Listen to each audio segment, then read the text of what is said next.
Hello everyone, I'm Dr. Shruti Batula, consultant pediatric ophthalmologist, squint surgeon, and head at Myopia Clinic at American Laser Eye Hospitals.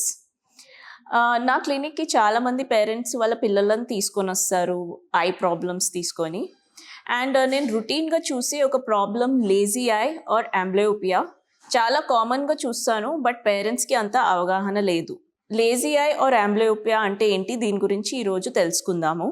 కంటిలో ఎటువంటి problem లేకున్నా కూడా vision 100%కి improve అవ్వకపోతే దాన్ని amblyopia are lazy I అంటాము. So for example, ఒక 5 ఏళ్ళ బాబు వచ్చాడు. బాబుకి కంటి పవర్ అంటే గ్లాస్ పవర్ ఉందని మనం చెక్ చేసి గ్లాసెస్ ఇచ్చాము. అండ్ ఒక 2 months తర్వాత మళ్ళీ బాబు వచ్చినప్పుడు విజన్ మనము 100%కి ఇంప్రూవ్ అవుతుందని ఎక్స్పెక్ట్ చేస్తాం.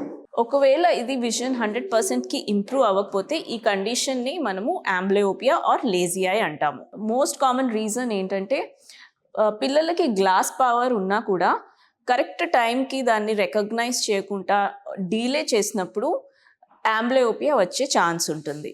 సో ఫర్ ఎగ్జాంపుల్, 5 ఏళ్ళ బాబు నా క్లినిక్కి వచ్చాడు.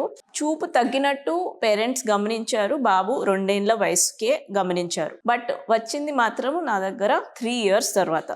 సో ఈ టైం డిలే వల్ల బాబుకి కొంచెం విజన్ కోల్పోతుంది. దీన్ని లేజీ ఐ ఆర్ అంబ్లియోపియా అంటాం. సెకండ్ రీజన్ ఏంటంటే చాలామంది పిల్లలకి మెల్లకన్నుతోని సఫర్ అవుతారు. సో మెల్లకన్ను వల్ల 2 problems అవుతాయి. ఏ కన్ను అయితే మెల్లలో ఉంటుందో ఆ కన్ను సప్రెస్ అయిపోయి దాంట్లో విజన్ చూపు అనేది క్రమక్రమంగా తగ్గిపోయి పూర్తిగా కోల్పోయే అవకాశం ఉంటుంది. అండ్ కొంతమంది పిల్లలకి డబల్ కనిపించే అవకాశం ఉంటుంది. ఇలా జరిగినప్పుడు మన బ్రెయిన్ అండ్ ఐస్కి ఆ కోఆర్డినేషన్ అనేది తప్పిపోయి ఏ కన్ను అయితే మెల్లలో వెళ్ళిపోతుందో ఆ కన్ను లేజీ ఐ ఆర్ అంబ్లియోపియాకి వెళ్ళిపోతుంది. అంటే మనం ఈ మెల్ల కన్నుకి సర్జరీ చేసి సరి చేసినా కొన్నిసార్లు విజన్ ఇంప్రూవ్మెంట్ 100% అవ్వకపోవచ్చు. థర్డ్ రీజన్ ఏముంటుందంటే కంట్లో ఏదైనా స్ట్రక్చరల్గా డిఫార్మిటీ ఉన్నప్పుడు. ఫర్ ఎగ్జాంపుల్, చాలామంది పిల్లలు పుట్టుకతోటి నల్లగుడ్డు ప్రాబ్లమ్స్, అంటే నల్లగుడ్డు అనేది తెల్లగా ఫామ్ అవుతుంది. కొంతమంది పిల్లలకి పుట్టుకతోటి శుక్లాలు ఉంటాయి. అండ్ కొన్ని మేనరికాలు పెళ్ళిళ్ళలో మన వెనకాల రెటీనా అనే పొర ఉంటుంది, దీంట్లో కొన్ని అబ్నార్మాలిటీస్ ఉంటాయి. సో ఇటువంటి ప్రాబ్లమ్స్ ఉన్నప్పుడు ఆర్ ట్రీట్మెంట్ ఇచ్చే టైం గ్యాప్ డీలే వల్ల లేజీ ఐ ఆర్ అంబ్లియోపియా వచ్చే రిస్క్ ఉంటుంది. సో అంబ్లియోపియాకి ట్రీట్మెంట్ ఉందా? అంబ్లియోపియాకి ట్రీట్మెంట్ ఉంటుంది, బట్ ఈ ట్రీట్మెంట్ సక్సెస్ రేట్ చిన్నపిల్లల్లో 8 to 10 years వరకే మనం చూస్తాము. 10 years తర్వాత మనం ట్రీట్మెంట్ ఇచ్చిన ఓన్లీ పార్షియల్గా ట్రీట్ అవుతుంది, ఆర్ కొన్ని కేసెస్లో అయితే విజన్ ఇంప్రూవ్మెంట్ కనిపించకపోవచ్చు. సో ఎంత ఎర్లీగా లేజీ ఐకి ట్రీట్మెంట్ మనం స్టార్ట్ చేయగలిగితే అంత high chances of success rate ఉంటాయి. డిఫరెంట్ ట్రీట్మెంట్ ఆప్షన్స్ అంబ్లియోపియాకి ఏమున్నాయి?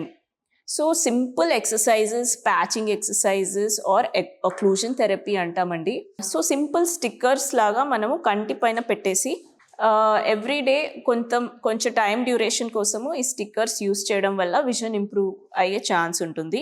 కొంతమంది పిల్లలకి మనము విజన్ థెరపీ ఎక్సర్సైజెస్ కూడా ఇస్తాము.